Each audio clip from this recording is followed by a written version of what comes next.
Hey everyone, I'm here to help you relax and drift off tonight.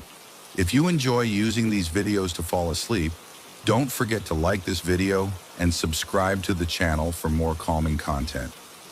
Share where you're watching from and what time it is for you. I'd love to know. Now settle into a cozy spot, take a deep breath, and let's start unwinding together. In the small, secluded town of Glenhaven, nestled between craggy hills and ancient woodlands, life had always followed a predictable rhythm. Villagers tended to their fields, children played in sunlit meadows, and the town square was a haven of familiar faces and comforting routines. Yet as autumn gave way to winter, an unsettling change began to unfurl on the horizon. It started with a thin, almost imperceptible mist that rolled in at twilight. Cool, quiet, and eerily silent. At first, the fog was dismissed as a quirk of nature, a transient veil that would dissipate with the morning sun. But as nights grew longer and the air more biting, the mist thickened and took on a strange, shimmering quality, as if woven from threads of silver and sorrow. One bitter evening, as the full moon rose high over Glenhaven, the fog descended with a palpable weight. Lanterns dimmed in the gloom, and a hush fell over the town. Those who stepped outside felt the chill of the fog seep into their bones, and with each breath, a subtle change began to occur. In its depths, villagers started to notice that their reflections in windows and puddles grew fainter, as if the very substance of their being were being drawn away. It was not long before the true horror of the fog became apparent. One by one, individuals who wandered into the mist emerged as nothing more than dark, insubstantial figures, shadows that moved silently through the streets, devoid of sound, emotion, or color. Martha, the kindly baker known for her warm smile and hearty laugh, was seen one foggy night stepping into the swirling mist on her way home. When her neighbors searched for her the next morning, all that remained was a dark silhouette lingering near the back door of her cottage. The transformation was not violent.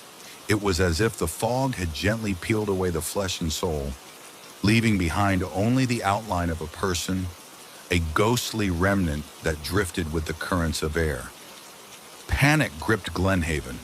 Families barricaded their homes and refused to venture out after dusk, for fear that the fog might claim them as well. Whispers spread that the curse was not a random act of nature, but a deliberate magic wrought by some ancient, malevolent force. In every whispered conversation, a sense of foreboding grew, the fear that the living could soon be nothing more than shadows roaming an empty world. Among those untouched by the fog was a young man named Thomas Reed, a quiet thinker with a keen eye for the mysteries of life. Thomas had long harbored a fascination with folklore and the secrets hidden in the natural world. When the fog began to claim his friends and neighbors, he resolved to uncover its origins and, if possible, a means to reverse its terrible effects.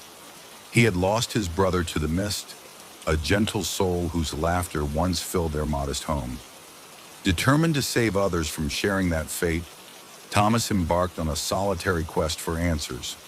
His journey led him deep into the historical records of Glenhaven, a musty town archive filled with faded letters, brittle diaries, and cryptic legends passed down through generations. In these fragile documents, Thomas discovered recurring references to a veil of sorrow, a spectral fog that had once plagued the region centuries ago.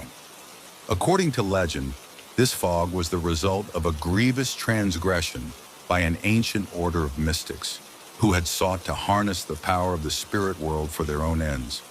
Their hubris had angered a primordial force, which in retribution cursed the land with a mist that would steal the very essence of those who dared to walk in its path. As Thomas delved deeper into the mystery, he discovered that not all in Glenhaven had resigned themselves to the curse. In hushed corners of taverns and clandestine meetings in old barns, whispers spoke of a secret society known as the Keepers of the Luminous Flame. These individuals, believed to be descendants of those ancient mystics, had dedicated themselves to preserving the balance between light and shadow. They maintained that the fog could be combated with the power of pure, unyielding light, a magic that could restore the stolen essence of the transformed. Thomas sought out the keepers, and after much searching and cautious inquiry, he found a reclusive elder named Helena, who led the group. With kind eyes and a weathered face that bore the marks of many hardships, Helena explained that the fog was indeed the result of an ancient curse, a punishment for an imbalance that had been allowed to fester through generations. Our ancestors tried to harness a power they did not understand, she murmured, and in doing so, they unleashed a sorrow that even time could not mend.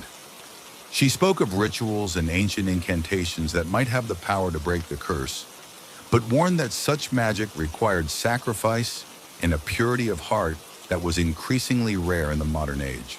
With Helena's guidance, Thomas began to assemble a group of courageous souls who still believed in the possibility of redemption. Among them were Eliza, a compassionate healer whose touch was said to mend not just wounds, but broken spirits.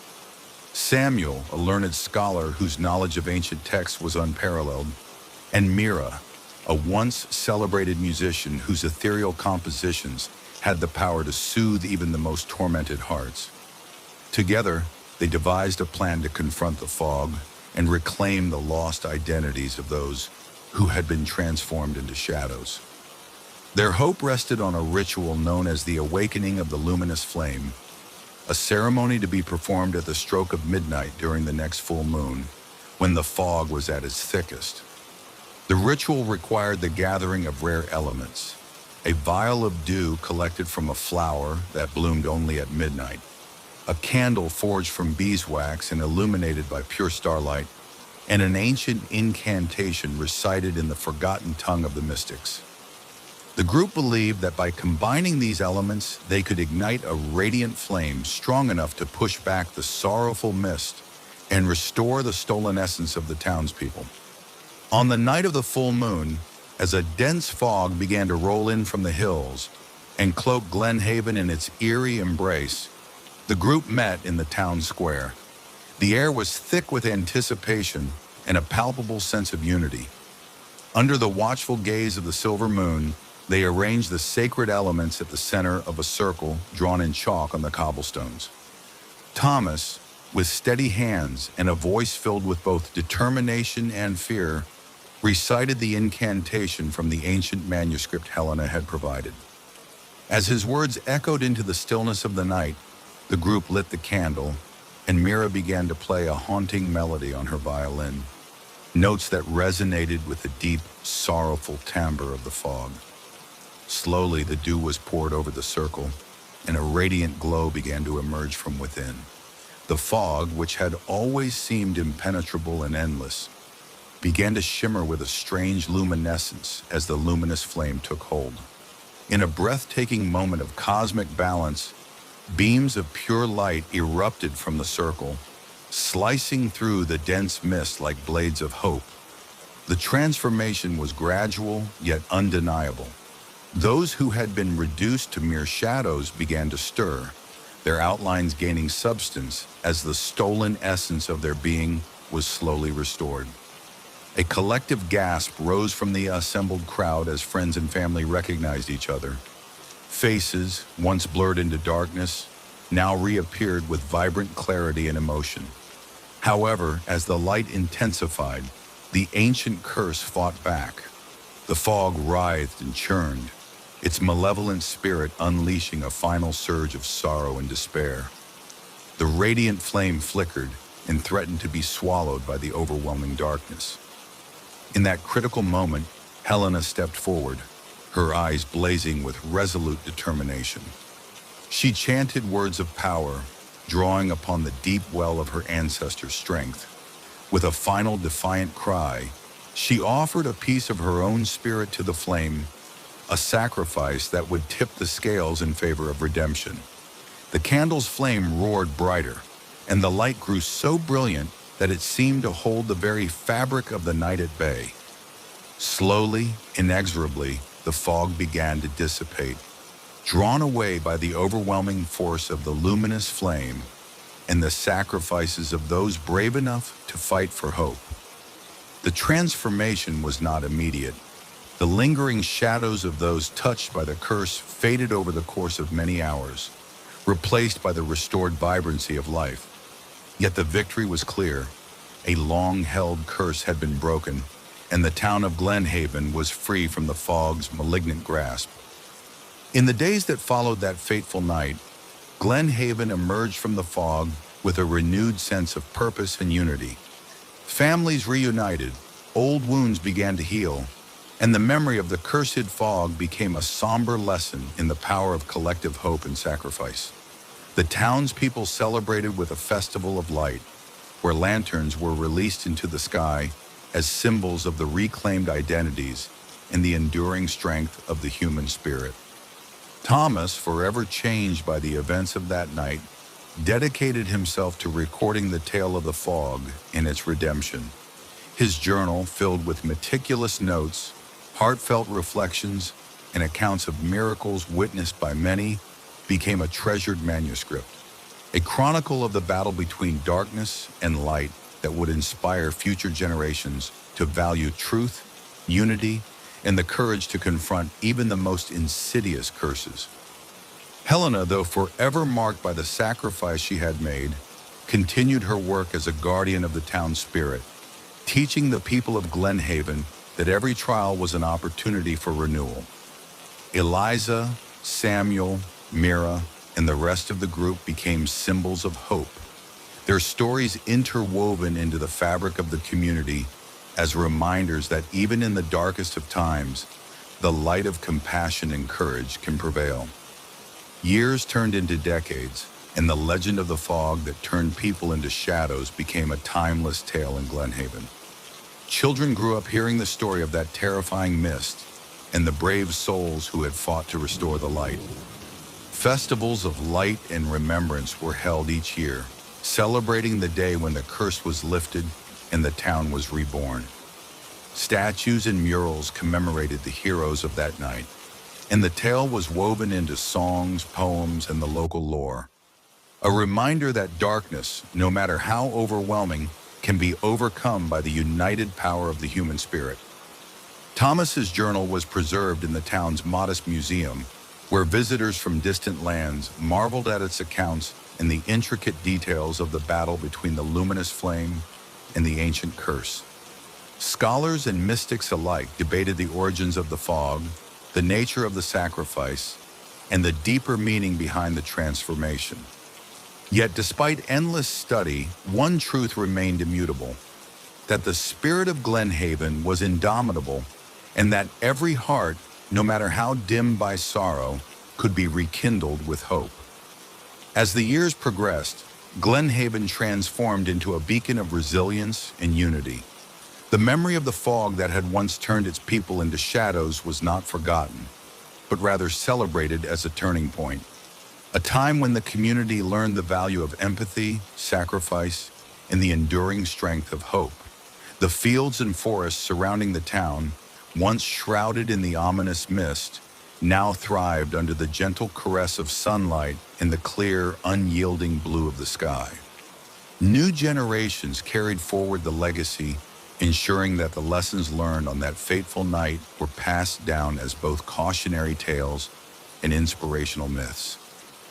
The Festival of Light grew into a grand celebration, where every soul in Glenhaven, whether young or old, would gather to remember, to rejoice, and to reaffirm their commitment to nurturing the light within themselves and in the community. In the quiet moments of twilight, when the memories of that long vanquished fog still lingered like soft echoes on the wind, the people of Glenhaven would sometimes see, for a fleeting moment, a dark silhouette moving at the edge of the light.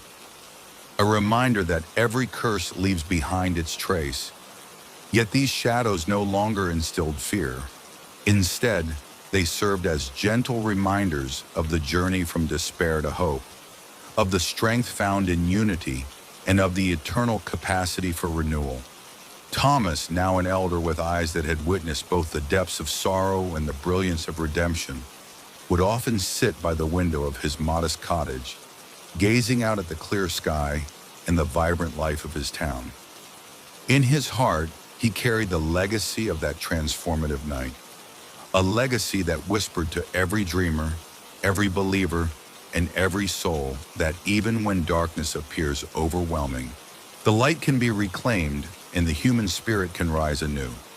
Thus ends the saga of the fog that turns people into shadows, a timeless tale of fear, unity, sacrifice, and the unyielding promise that even in the deepest gloom, hope and light shall always find a way. In every remembered sacrifice, every shared tear, and every moment of courage, the legacy endures, a beacon for all who dare to defy the darkness and reclaim the light within their hearts. In the small village of Orum's Edge, cradled by gentle hills and ancient forests, the legend of the infinite field had been passed down through countless generations. Elders spoke of nights when the full moon bathed the land in silver, and the field's undulating grasses shimmered like waves on an endless ocean. They told tales of travelers who had set out on quests for truth and had returned with eyes alight with the memory of that unfathomable expanse. Among these villagers was a young dreamer named Rowan, a restless spirit with a heart full of longing and a mind set adrift by the mysteries of the world. Ever since childhood, Rowan had been captivated by the idea of a place that knew no bounds, a field so immense that one could wander for a lifetime and never see its end. The whispered stories of the elders filled his nights with visions of endless green and gold, and he vowed that one day he would journey beyond the village's safe borders to seek out this fabled realm. One crisp morning, as the sun rose in a riot of orange and lavender across the sky, Rowan felt an undeniable pull in his heart, a call to adventure that could not be ignored. Packing a small knapsack with essentials and a well-worn journal to capture his thoughts, he bid farewell to his family and friends, promising to return with stories that would inspire future generations. With each step along the winding country roads, Rowan's anticipation grew.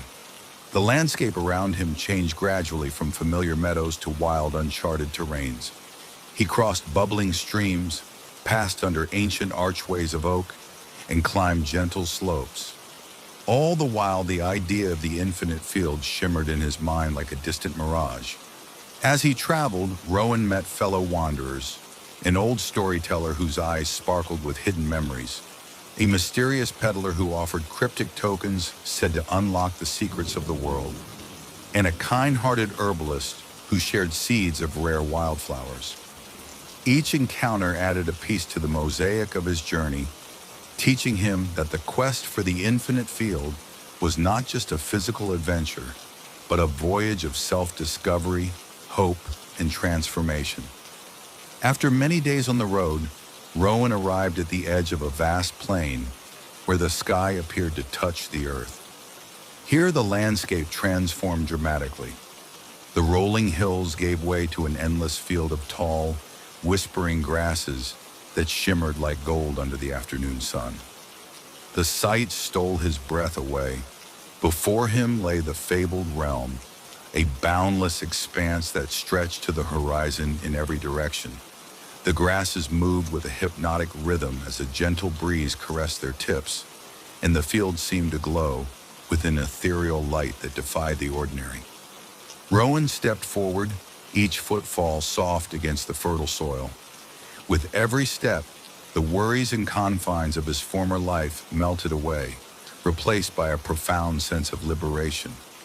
He marveled at how the field seemed to pulse with the quiet heartbeat of the earth, each blade of grass a note in an endless, silent symphony.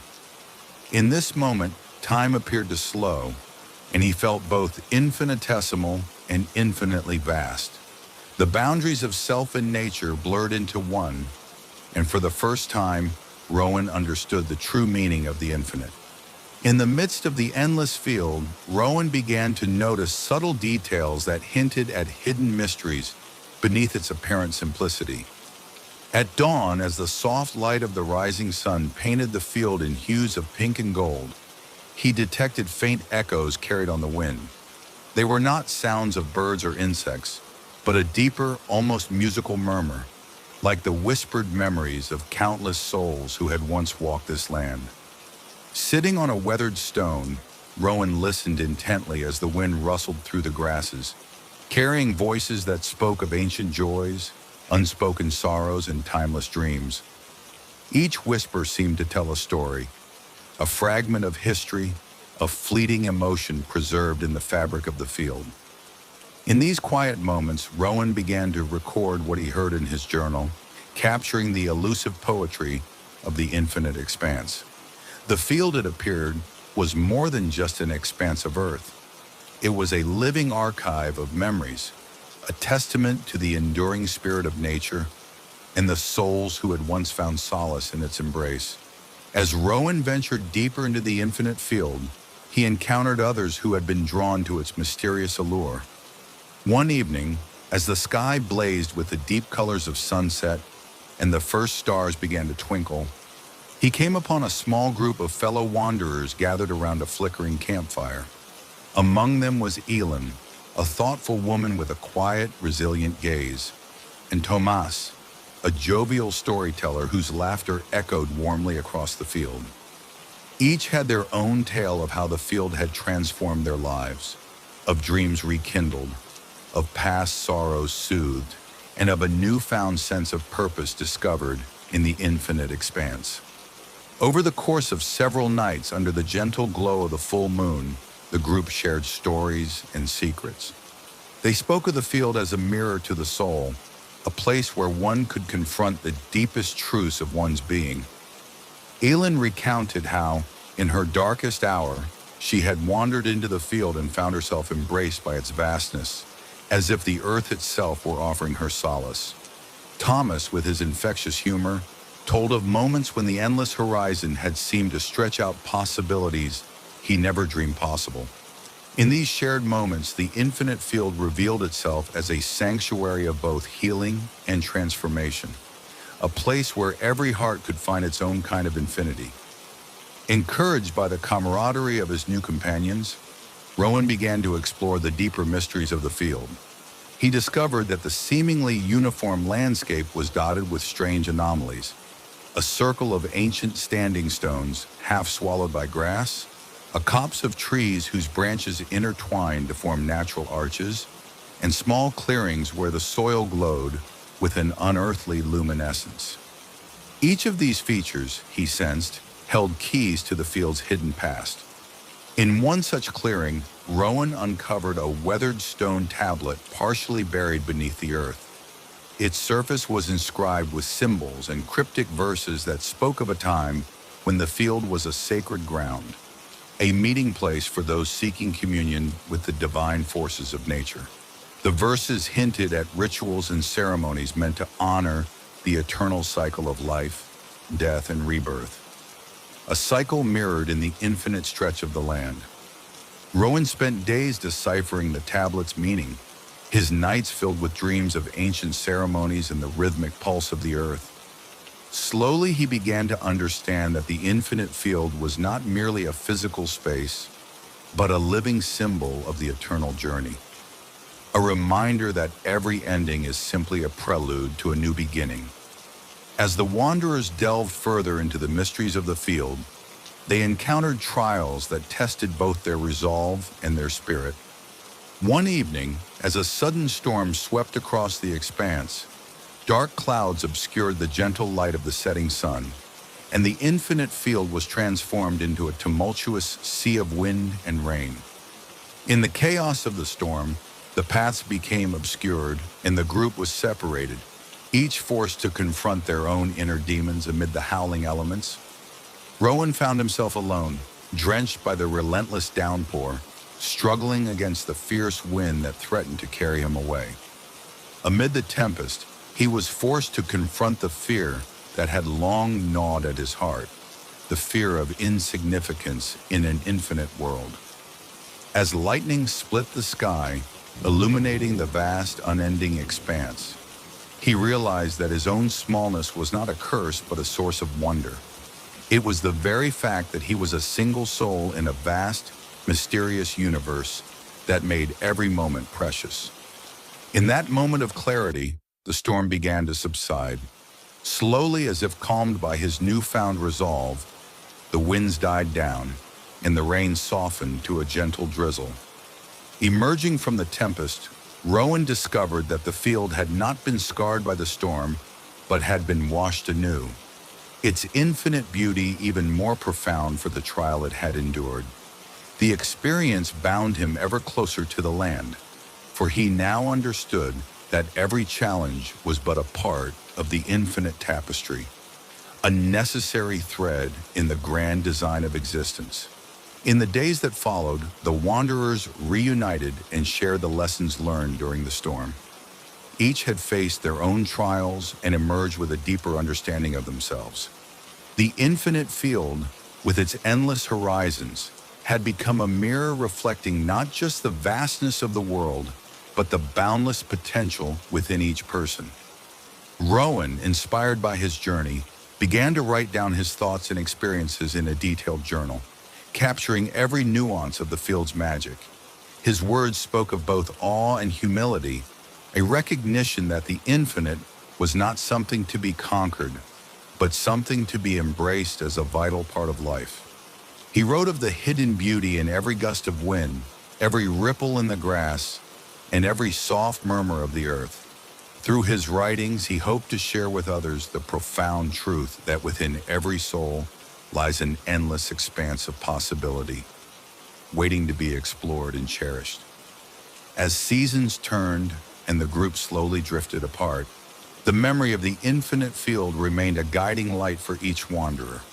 They carried with them the quiet knowledge that even in a finite life, the spirit of infinity could dwell, a beacon of hope that whispered, "There is more beyond the horizon. Every ending is merely the beginning of something greater." Years later, Rowan, now a seasoned traveler and revered storyteller, returned to the village of Orum's Edge. He was greeted not as a mere wanderer, but as a keeper of legends, a man whose journey had unlocked the secret that the infinite field was not confined to a distant place, but existed within the hearts of all who dared to dream. In the twilight of his life, Rowan organized gatherings where villagers and fellow seekers would come together to share their own experiences of the infinite, a collective celebration of the endless potential that resided in every soul. During one such gathering, as the last rays of the setting sun mingled with the first gentle glow of dusk, Rowan recited passages from his journal, his words imbued with the quiet majesty of the infinite field, stirred the hearts of his listeners. They spoke of moments when, in the stillness of night, they had felt as though they too were part of an endless expanse, a cosmic dance that transcended the boundaries of time and space. In that moment, it became clear that the infinite field was not simply a physical place, but a state of mind, a realization that every heart harbors within it a vast, uncharted realm waiting to be explored. Now, as the cycle of day and night continues unabated, and the gentle murmur of nature sings its eternal hymn, the legend of the field that stretches infinitely endures. In quiet moments of introspection, one might close their eyes and, with a whisper of hope, imagine themselves walking along a boundless expanse, a field where every step is a journey into the depths of one's soul. The infinite field stands as a living testament to the idea that even in a world with apparent limits, the spirit remains unconfined, ever seeking, ever growing. Rowan's journal, passed down through the generations, continues to inspire those who read it, reminding them that the true measure of infinity is not found in the vastness of the earth, but in the endless possibilities that reside within every human heart. The journey he embarked upon, the trials he endured, and the revelations he embraced have become immortalized in the collective memory of his people, a beacon that lights the way for all who dare to dream of the infinite. Thus ends the saga of the field that stretches infinitely, a timeless tale of exploration, introspection, and the eternal quest to find the boundless within ourselves. In every rustling blade of grass, every whisper of the wind, and every distant horizon, the spirit of infinity calls out, inviting us to wander, to wonder, and to realize that the journey is, indeed, endless. Long before modern memory, in an age when God still walked the earth and magic was woven into the very fabric of existence, there existed a secluded kingdom known as Alarion. In this realm, art and mysticism were held in the highest regard, and music was believed to bridge the gap between the living and the dead. It was during these halcyon days that an enigmatic minstrel named Lysander, whose soul was both tormented and inspired by the mysteries of life, dreamed of creating an instrument that could reach beyond mortal bounds. Deep in the sacred groves of Alarion, where the silver light of the moon bathed ancient oaks and whispered secrets in a language older than time, Lysander sought guidance from the spirit of the forest. Under a sky alight with the constellations of forgotten gods, he discovered an ethereal melody, a lament of lost souls and yearning hearts. Moved beyond measure, he fashioned a flute from the hollowed branch of a venerable tree, its wood imbued with the whispers of the night and the gentle caress of the wind. With delicate carvings of arcane symbols etched along its surface, and a core of crystalline essence running through it, the flute was born, a key to unlocking the barrier between this world and the one that lay hidden beyond. Thus the flute of whispered souls was created, its magic a fusion of beauty and melancholy, designed to call forth those spirits that lingered in the twilight between life and death.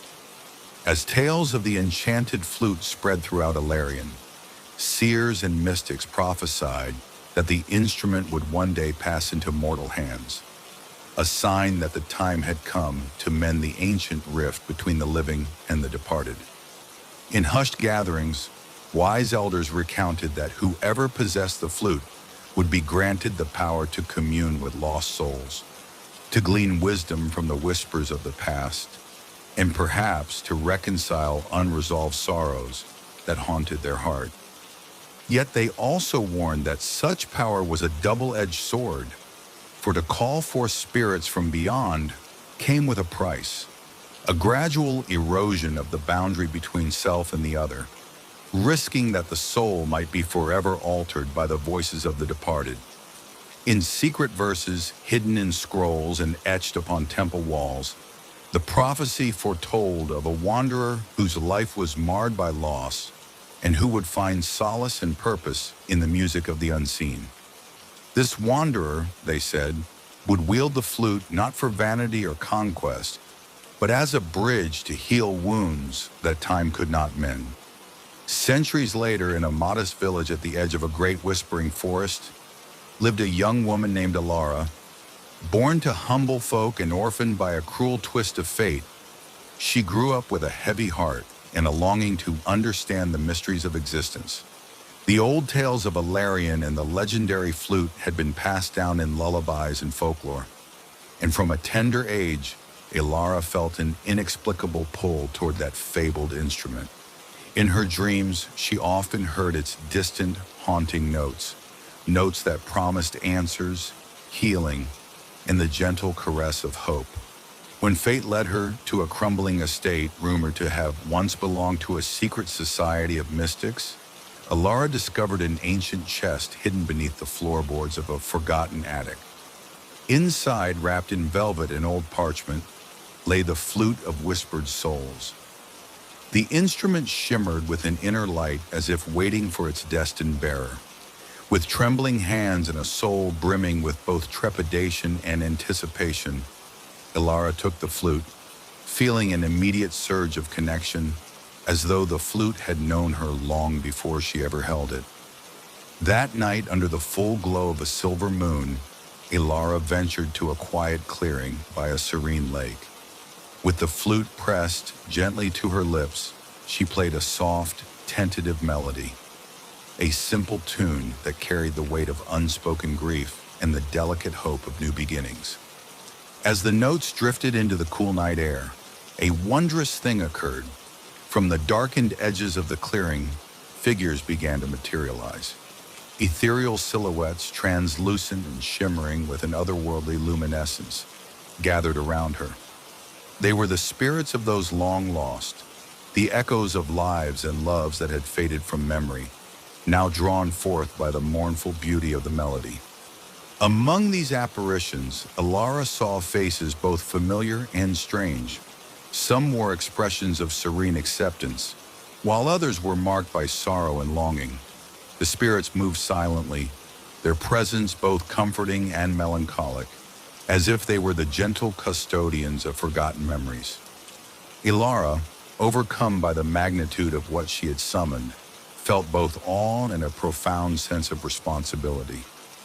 The flute had indeed unlocked the gate to another realm, and in doing so, it had woven her fate with those of the departed. In the days that followed, Ilara found that the power of the flute was as much a blessing as it was a burden. Whenever she played its haunting melody, the veil between the living and the dead would thin, and the spirits would come forth to offer their silent counsel. From an old woman whose eyes held the wisdom of centuries, she learned secrets of healing herbs and ancient remedies. From a forlorn young man, she heard the echo of a love lost in a war long forgotten. Each encounter filled her with both solace and an aching sadness, as she realized that every spirit carried its own legacy of joy and sorrow. Yet with each communion, Ilara also began to notice subtle changes within herself. The boundary between her own memories and those of the spirits grew increasingly blurred. At times, she found herself weeping for emotions that were not entirely her own, or smiling at recollections of lives she had never lived. It was as if the flute was weaving a tapestry of shared experience, a merging of souls that enriched her understanding of love and loss, but also threatened to erode the very essence of who she was. Friends and neighbors began to whisper about the strange glow that emanated from Alara's cottage at night and the spectral figures that appeared at her door. Some marveled at the healing power of her music, while others grew wary of the uncanny transformations they observed in her. The village, once steeped in simple, untroubled life, found itself gripped by both wonder and fear at the unfolding legend of the flute. Realizing that she must find a way to control the growing influence of the flute, Alara sought the wisdom of an ancient seer known only as the Oracle of Shadows, a recluse said to reside in a cavern deep within the forest, where time itself moved differently. After days of arduous travel through moss-laden trails and under a canopy of whispering leaves, Ilara arrived at the Oracle's sanctuary. The cavern was aglow with bioluminescent fungi and filled with soft echoes that seemed to sing the hymns of the past. The Oracle, a figure draped in robes of midnight blue and silver thread, listened intently as Ilara recounted her experiences. With eyes that sparkled with both sorrow and ancient knowledge, the Oracle explained that the flute was not merely an instrument of summoning, it was a conduit for the unspoken desires of the human soul. To call forth the spirits is to invite their memories into your own, the Oracle intoned. Each note you play weaves you closer to the tapestry of lives long gone. If you wish to preserve your own identity, you must learn to separate your heart from the chorus of the past. The seer then revealed that to achieve such mastery, Alara must embark on a final, perilous journey, a pilgrimage into the heart of the spirit realm itself, where she would confront the very essence of the flute's magic.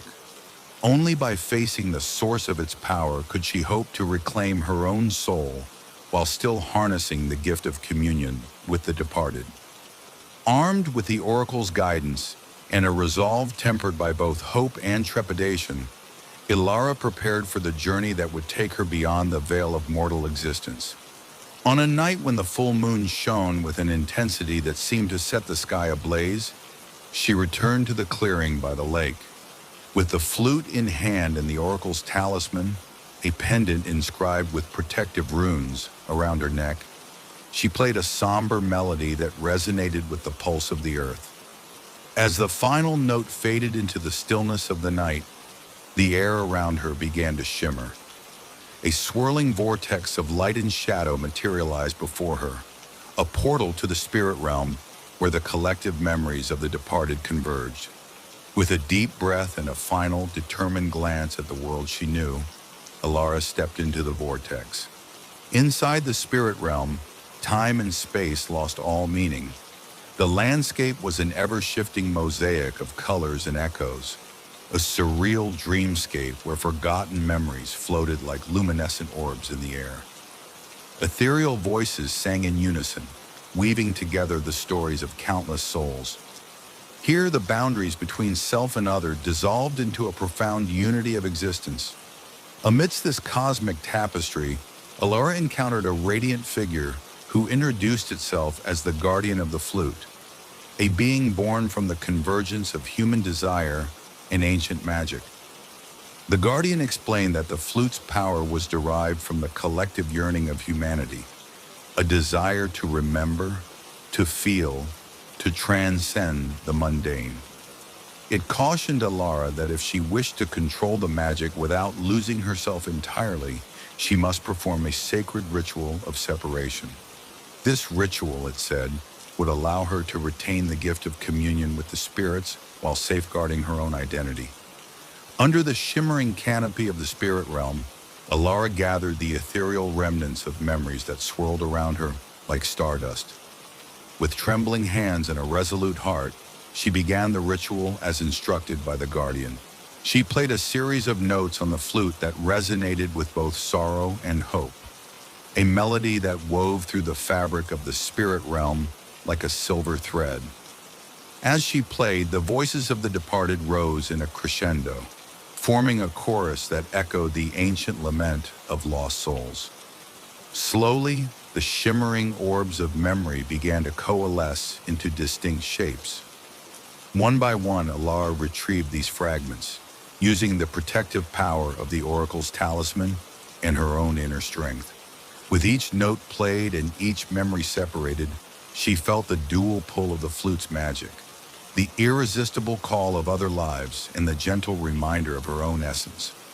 Hours passed in the timeless dance of music and spirit until finally, the voices receded into a quiet hum, leaving behind a profound silence and a renewed sense of self. The guardian, its ethereal form glowing with approval, spoke in a voice that resonated like the echo of a distant bell. "You have succeeded, Alara. You have reclaimed the purity of your own soul while preserving the wisdom of the forgotten. Remember this balance, for it is the key to harnessing the power of the flute without losing yourself in its depths." Emerging from the vortex of the spirit realm, Alara found herself once again in the clearing by the lake. The night was calm, the full moon high and gentle, its light shimmering on the surface of the water. The flute, now silent in her hands, pulsed with a subtle glow, a reminder of the journey she had undertaken and the wisdom she had earned. In the days that followed, Alara returned to her village with a newfound sense of purpose. The experiences of the spirit realm had left an indelible mark on her heart, and she dedicated herself to using the flute's magic not for escape, but for healing.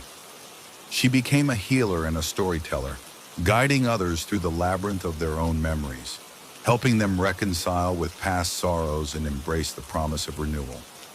Her gentle melodies, played on evenings when the veil between worlds was thin, offered solace to those burdened by regret and inspired hope in hearts long shuddered against the world. The village slowly came to see her not as a mysterious wanderer, but as a guardian of a sacred truth, that the past, with all its beauty and pain, was a vital part of who they were, and that by embracing it, one could forge a path to a brighter future. Years passed, and the legend of the Flute of Whispered Souls grew far beyond the borders of her small village. Travelers, scholars, and seekers of truth journeyed to hear its haunting melodies and to glimpse the delicate interplay between life and the beyond. Alara's story, woven into the fabric of local lore, inspired countless souls to confront their own inner darkness and to seek the light hidden within. She established a sanctuary, a modest haven nestled in a grove where moonlight filtered softly through ancient trees, where people could gather to share their stories, heal their wounds, and learn the art of living in harmony with both the seen and the unseen.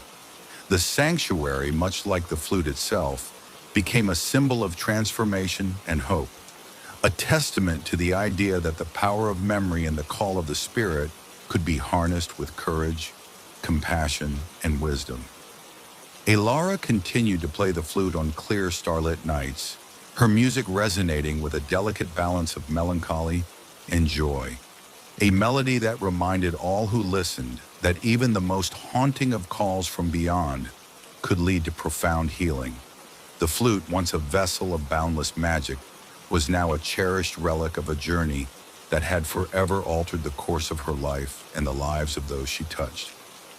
Now, as twilight falls gently over the world and the moon rises to cast its silver glow upon the earth, the legacy of the flute of whispered souls endures.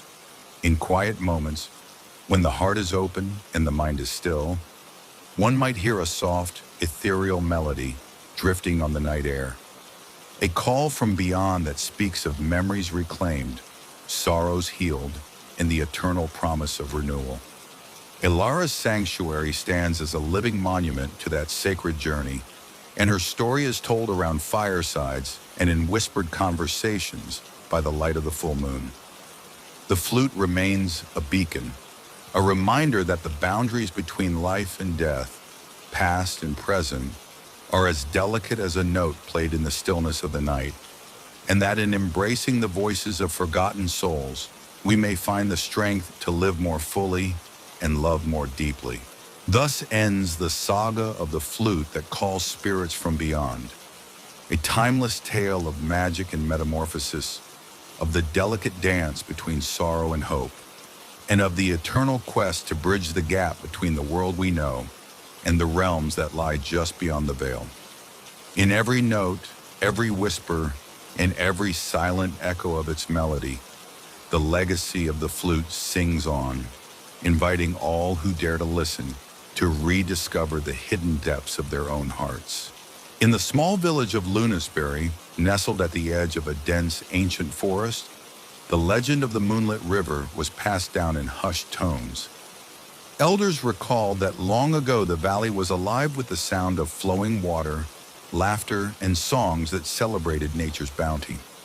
But as the years passed and the world outside grew harsh and unyielding, the river receded into myth until the night of a full moon summoned it once again. Lena, a young woman with a restless heart and eyes that reflected the night sky, grew up listening to these stories. Every full moon, she would climb the hill behind her family's cottage, seeking a glimpse of that fabled river. In her dreams, the river was a living memory, a symbol of renewal and hope. Yet, like so many wonders, it was elusive, a secret kept between the shadows and the silver glow of the moon. One fateful evening, as the moon rose full and luminous over Lunasbury, Lena felt an irresistible pull in her heart, a call that resonated deep within her soul. The air was cool and the stars glimmered as if in anticipation.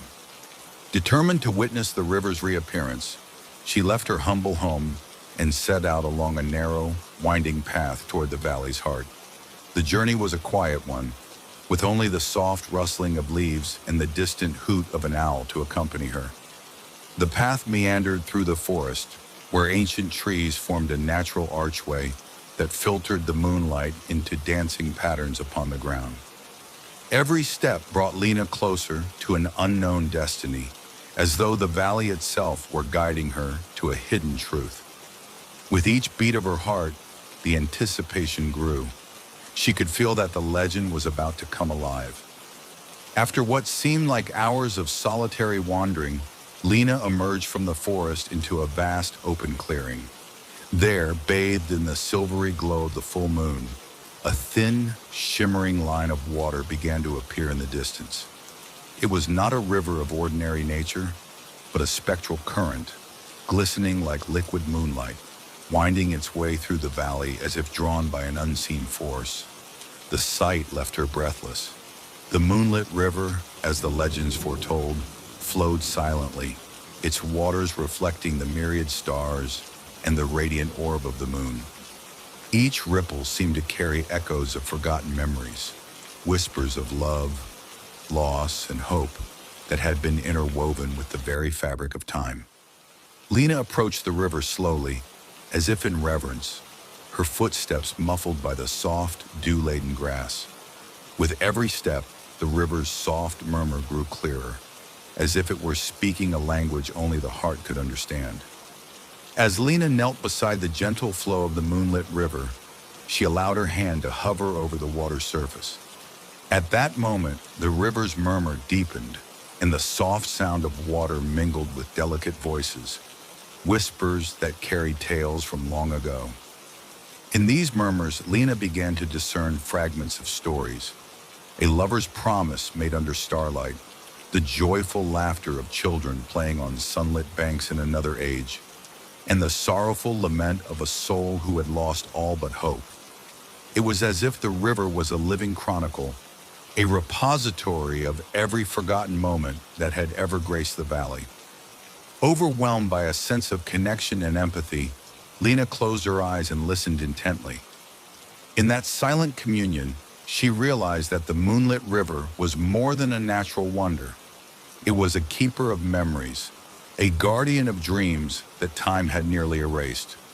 The river revealed that every life, every emotion, was a precious thread woven into the tapestry of existence. Its whispers offered solace, urging her to remember that even in darkness, beauty and hope could be found. News of the river's appearance spread slowly through Lunasbury. Those who had long doubted the old legends now found themselves drawn to the valley on full moon nights, eager to witness the phenomenon for themselves. Villagers gathered in reverence by the banks of the ephemeral river, each person silently reflecting on memories of their own, lost dreams, long-forgotten joys, and sorrows that had shaped their lives. In the gentle glow of the moonlit river became a symbol of renewal. Couples pledged new vows beneath its shimmering surface. Families recalled the warmth of shared laughter, and solitary wanderers found comfort in the quiet murmur of water that had seen the passage of countless souls. The river, ever transient, reminded them that time was cyclical and that every ending bore the seed of a new beginning.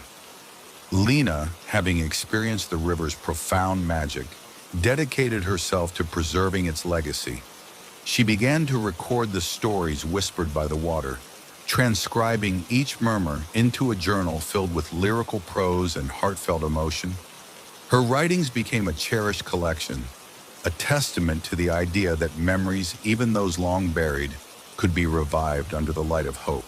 Through her work, the moonlit river transcended its physical form and became a living metaphor for the eternal nature of the human spirit. Inspired by the river's healing power, the villagers of Lunasbury devised a ritual to honor its ephemeral beauty. Each full moon, they gathered along the river's banks in a solemn celebration of life, memory, and renewal. Lanterns were lit and set adrift upon the water, their soft light mingling with the river's glow as they carried wishes and dreams into the unknown. During these gatherings, elders shared stories of their youth, recounting moments of joy and heartache that had defined their lives. Children listened with wide eyes as the older generation spoke of a time when the river flowed in the valley every night, before the modern world had blurred the boundaries between myth and reality.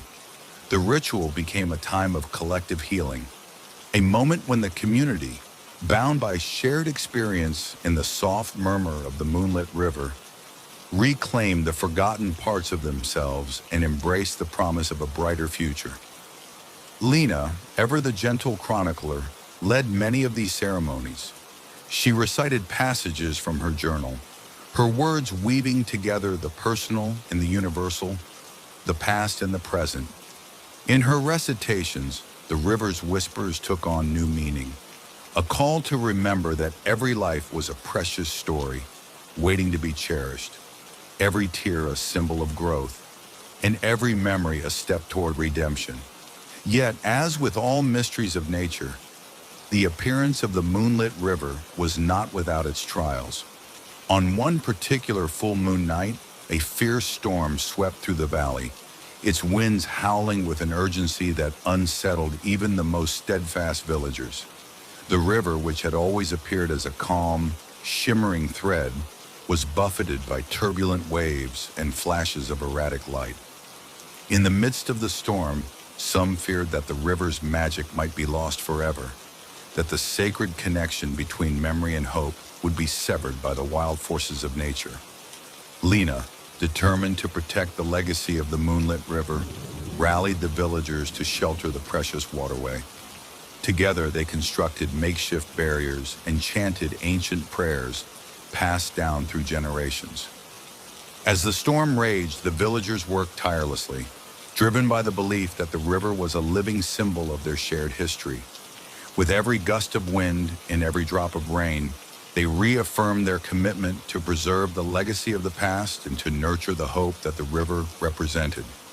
When at last the storm subsided and the full moon reasserted its gentle glow over the valley, the river reappeared, calmer and more resolute than ever.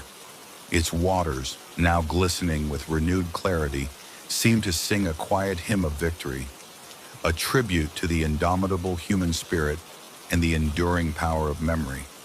The ordeal left an indelible mark on the hearts of the villagers, a lesson that, even in the face of nature's fury, unity and hope could triumph. In the years that followed, the legend of the moonlit river grew ever more intricate. Scholars and travelers from distant lands journeyed to Lunasbury, drawn by the promise of witnessing this rare phenomenon. They marveled at the river's transient beauty and the profound sense of peace it instilled in all who beheld it. Some sought scientific explanations, while others yearned for spiritual insight. Yet no matter the reason for their visit, all who encountered the river left with hearts lighter than when they arrived. Lena, now a respected guardian of the valley's secrets, began to document these diverse experiences. She compiled accounts from visitors and villagers alike, stories of personal transformation, of long-forgotten dreams reawakened by the moon's gentle caress. Each narrative was a testament to the idea that the moonlit river was not merely a physical marvel, but a living bridge between the realms of memory and possibility. As the collection of stories grew, so did the conviction that the river's appearance was part of a larger cosmic cycle, a reminder that every full moon held the potential to reveal hidden truths and to rekindle the flames of hope. Lena came to believe that the river was a manifestation of the world's collective longing for renewal, a silent promise that even the most elusive dreams could find their way back into the light. Time, ever the gentle keeper of life's cycles, continued its steady march, and the moonlit river remained a cherished phenomenon in Lunasbury. The ritual of remembrance evolved into an annual festival, drawing people from near and far to celebrate the interplay of light, shadow, and memory. Lanterns, now crafted with care and imbued with personal mementos, were released on the river every full moon, their soft glow a symbol of rebirth and shared destiny. In the glow of these gatherings, families reconnected, old rivalries faded, and the wisdom of ancestors was passed down to a new generation. The festival became a living embodiment of the river's magic, a time when the beauty of the past merged with the promise of the future, and every heart was given the chance to remember, to forgive, and to dream anew. Lena, whose life had been irrevocably changed by that first moonlit encounter, continued her work as a chronicler and guardian. In a modest studio overlooking the valley, she transcribed the stories of the moonlit river onto parchment, preserving them for future generations. Her writings, rich with poetic imagery and profound insight, inspired countless souls to believe in the transformative power of memory and the eternal dance of light and darkness. Now, as the silver light of the full moon graces the valley time and again, the moonlit river remains a beacon of hope, a mystical passage that appears only when the world is bathed in lunar radiance. Its fleeting presence serves as a reminder that even in the darkest of nights, there lies the potential for renewal, and that every memory, no matter how faint, is a vital thread in the grand tapestry of life. The legend of the river endures in every whispered tale, every heartfelt festival, and every quiet moment when a wanderer gazes upon its shimmering surface and feels deep within that the past is never truly lost. It is in these moments that one understands the true magic of the moonlit river, the gentle power to heal, to reconnect, and to transform sorrow into hope. Thus ends the tale of the river that appears only during full moons, a timeless saga of nature's mystery, the enduring strength of human memory, and the eternal promise that even in the ephemeral glow of a single night, life finds a way to flow on. Long ago, in a secluded city known as Veridel, a place where artistry and mysticism converged, there lived a master artisan named Seraphinus. Revered for his extraordinary skill in crafting objects of beauty and wonder, Seraphinus was also a man deeply moved by the human desire to understand and become someone else. Inspired by the countless tales of lost love, hidden secrets, and the yearning to escape one's own fate, he began to forge a mask unlike any before. Seraphinus labored for months in his candlelit workshop, mixing rare pigments with enchanted metals and incantations drawn from ancient lore. His creation was a marvel, an exquisitely carved mask adorned with intricate filigree and gemstones that caught the light in hypnotic patterns. But its true magic lay hidden in the subtle runes etched along its edges. Runes that promised to bestow upon the wearer not just anonymity, but the very face, and therefore the identity of another. Rumors spread that the mask was born of both beauty and sorrow, a token of transformation that could allow one to assume a life not originally theirs, yet its power was entwined with mysteries that could unravel the very soul. After its creation, the Mask of Many Faces was entrusted to the custodians of Veridel's secret society of storytellers and keepers of lore. It passed from hand to hand over generations, its legend growing with each retelling. Some claim that the mask had once belonged to a queen who used it to escape an arranged marriage and live a life of true love under an assumed identity. Others spoke of a fallen noble who, desperate to evade the consequences of his misdeeds, wore the mask to hide his guilt. In each account, however, one truth remained constant. The mask granted its bearer not only a different visage, but also access to the memories and emotions of the person whose face they wore, blurring the lines between self and other. In those early years, the mask was used sparingly, kept hidden in a vault beneath the grand library of Veridel. Only in moments of dire need or profound personal longing was it summoned. Its dual nature, a conduit for both hope and peril, was well understood by those who guarded its secret. They knew that to wear the mask was to risk losing oneself amid another's past, to merge identities until the boundaries of individuality blurred into a mist of borrowed memories. In a small village on the outskirts of Veridel lived a young woman named Mariella, whose life was marked by quiet desperation and unfulfilled dreams. Orphaned at a tender age and raised by a distant relative, she grew up burdened by the limitations of her circumstances, a life devoid of both opportunity and recognition. Though gentle and kind-hearted, Mariella longed for a chance to reinvent herself, to escape the shadow of obscurity that clung to her like a second skin.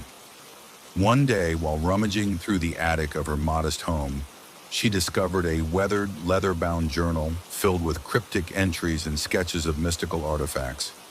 Among these, an illustration of the Mask of Many Faces caught her eye. The accompanying notes spoke of its power to transform not just appearances, but destiny itself. In that moment, a seed of possibility took root within her heart.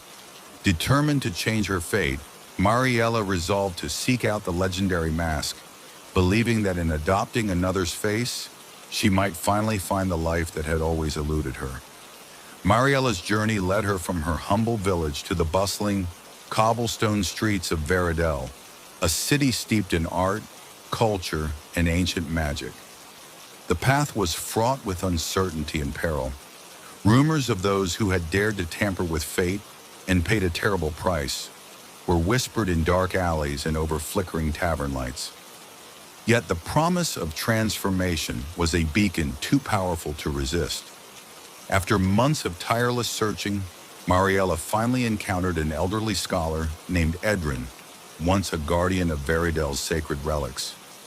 Edrin recognized the determination in her eyes and, after much persuasion, revealed that the mask of many faces had been hidden away for centuries in the vault beneath the Grand Library.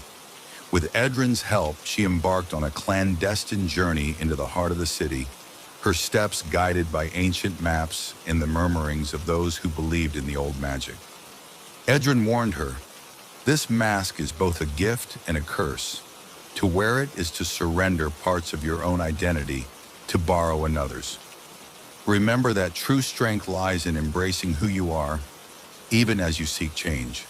But Mariella's longing was too deep, and her heart too filled with dreams of a new beginning. Determined, she pressed on, driven by a hope that glowed brighter than her fears.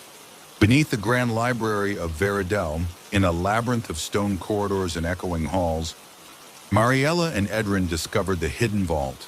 The chamber was shrouded in dust and silence, its heavy oak doors guarded by intricate locks and ancient spells.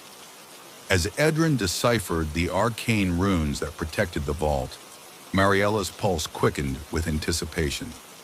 In that hushed moment, it felt as if centuries of longing and despair were converging into a single, transformative point in time. Inside the vault, nestled upon a pedestal of dark marble and illuminated by the flickering flame of a solitary torch, lay the mask of many faces. Its surface gleamed with a spectral light, as though the mask itself were alive with the stories of all who had worn it. Mariella approached with trembling hands, her eyes wide with both awe and fear. Edrin's voice, soft yet firm, echoed in the chamber. "Know that once you don this mask, you will be forever changed. The face you wear will not be yours alone.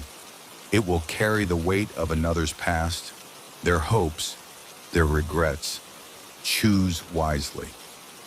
That fateful night, with the full moon casting an ethereal glow over the vault, Mariella gathered her resolve. With Edrin's parting words echoing in her mind, she carefully lifted the mask from its resting place. It was unexpectedly warm, as if it held a heartbeat of its own, and as she brought it to her face, a shiver ran through her body. In that instant, time seemed to stand still. The world around her faded into a quiet, surreal hush, and she felt as if she were crossing a threshold into another realm of existence.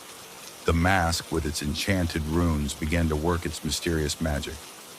Mariella's own reflection blurred and shifted, replaced by the face of a young noble, a face strikingly handsome, with eyes that sparkled with determination and a smile that hinted at both sorrow and hope.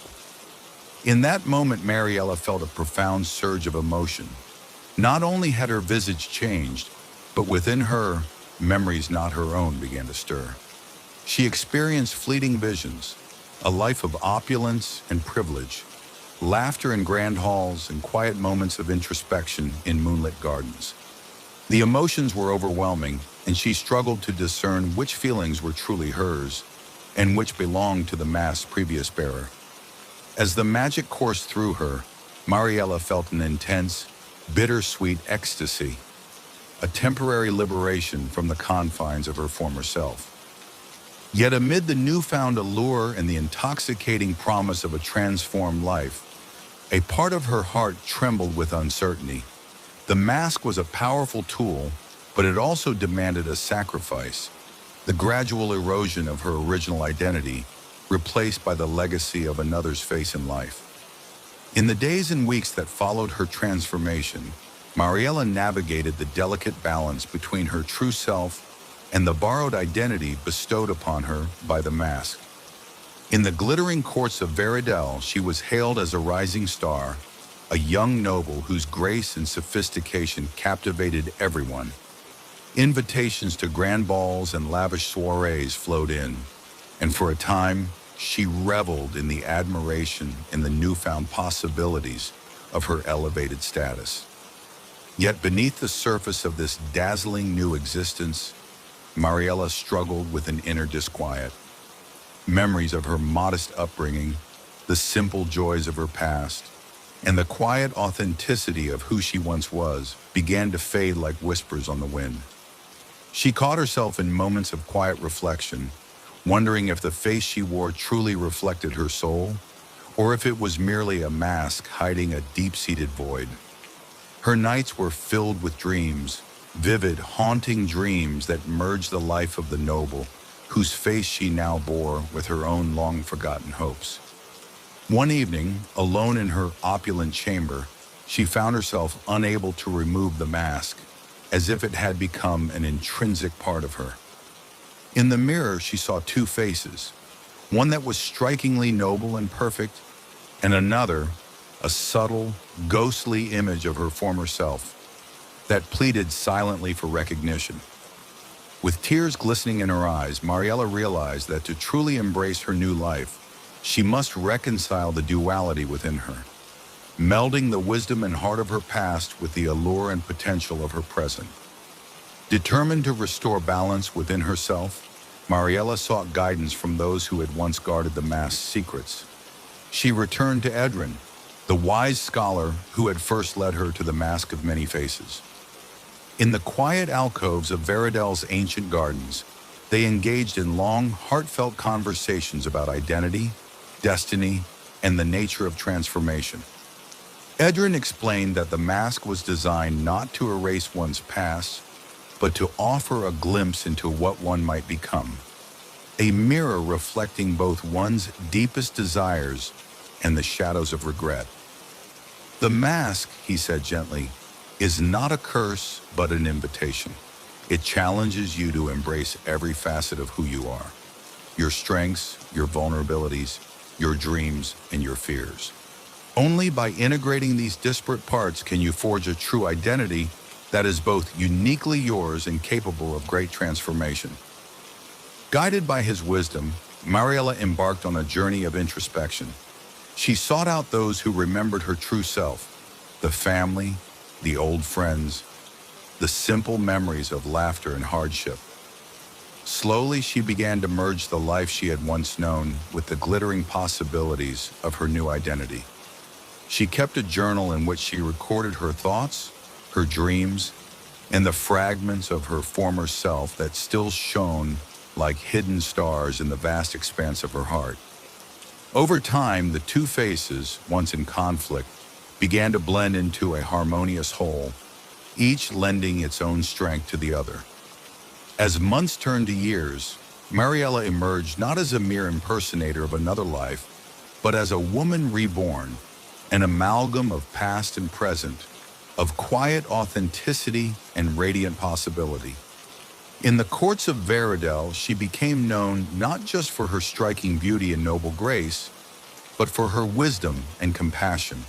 Her experiences, both painful and profound, enabled her to champion causes that uplifted those who had long been forgotten and marginalized. Mariella founded a charitable institution dedicated to preserving local traditions and nurturing young talents, ensuring that the voices of the past would not be lost in the glitter of modernity. The institution bore her name, a symbol of transformation and reconciliation, and became a beacon of hope for many. In her public addresses and writings, she spoke candidly about her journey with the mask, urging others to embrace their true selves while daring to dream of who they might become. The Mask of Many Faces, once a mysterious relic confined to secret vaults, was now displayed in a grand gallery for scholars and dreamers alike. It was revered not as an object of vanity, but as a testament to the eternal interplay between identity and transformation, A reminder that the face we show the world is but one part of the rich tapestry of who we truly are. In the twilight of her life, Mariella often returned to the quiet solitude of her favorite garden at the edge of Veradell. There, amid the soft rustle of leaves and the gentle murmur of a nearby stream, she would sit for hours, contemplating the journey that had led her to reconcile the dualities of her existence. With a peaceful smile, she reflected on the lessons of the mask, that every transformation carries with it the weight of sacrifice, but also the promise of renewal, that to wear another's face is not to lose oneself, but to discover the hidden depths within.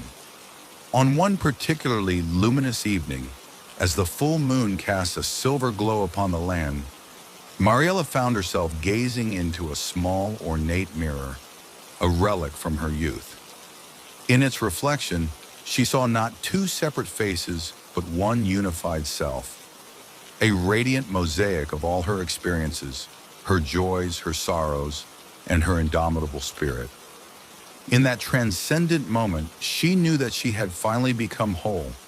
The story of the mask that grants the wearer another's face transcended the boundaries of time, echoing through the corridors of history and inspiring countless souls to embrace the transformative power of change.